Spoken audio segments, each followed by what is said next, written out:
દીપકભાઈ પટેલને વિનંતી કરીએ કે મહારાષ્ટ્રને હાથ ધરાવીને આશીર્વાદ રહેશે.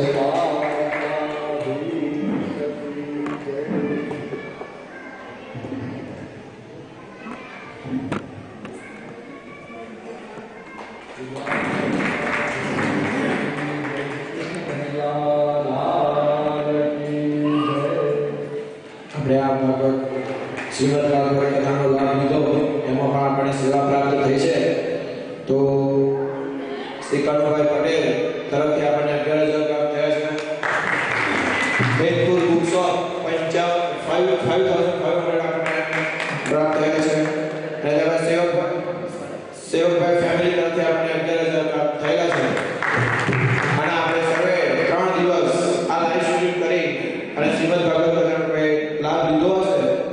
એ આપણે હરિભાઈ પટેલ તરફથી હતી, તો આપણે એમનો પણ ખૂબ આભાર માનીએ છીએ જેથી આપણે લાઈવ સ્ટ્રીમનો લાભ લઈ શકીએ.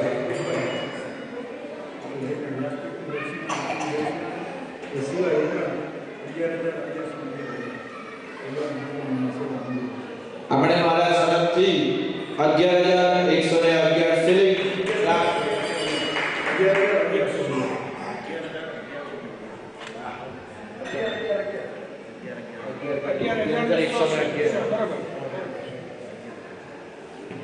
હવે આપણે આપણા ડુંગો હિન્દી કમ્યુનિટીના વાઇસ ચેરમેન સંકેતભાઈને વિનંતી કરીએ કે આ જે કથા થઈ એમાં આભાર માનશે. ત્યારબાદ આપણે સર્વે આરતીમાં જોડીશું અને ત્યારબાદ મહાભોજન લેવા જઈશું. સંકેતભાઈ.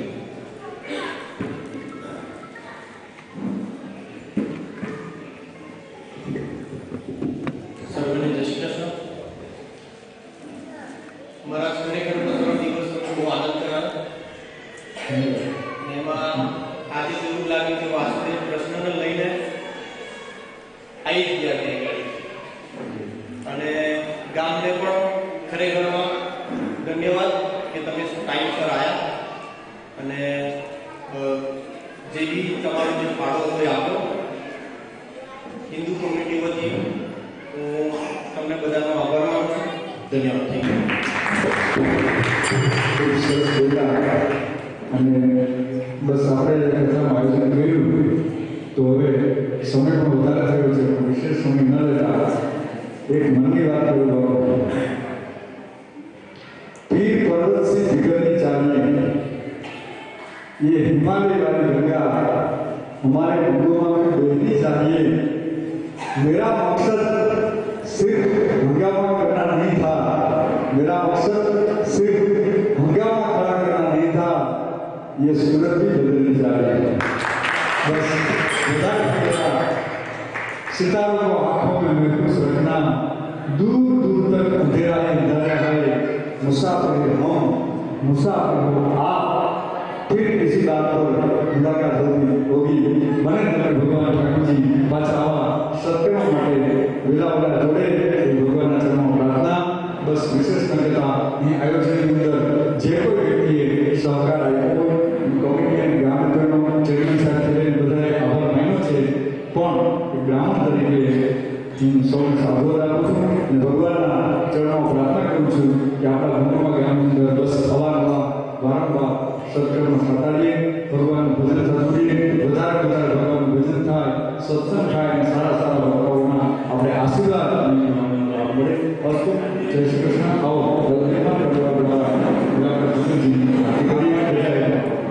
આપણને રાજુભાઈ કહેતા નથી 11,111 દાન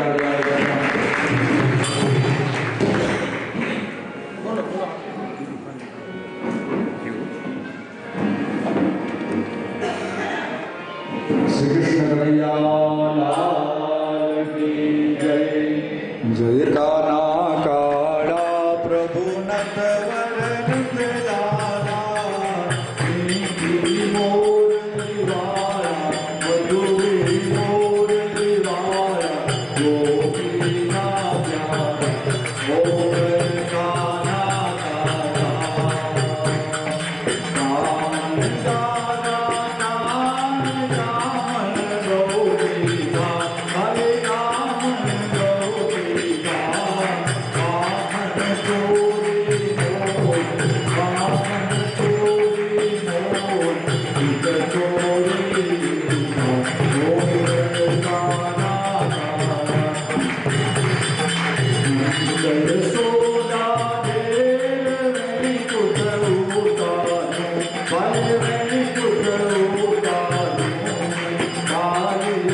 श्री भागवत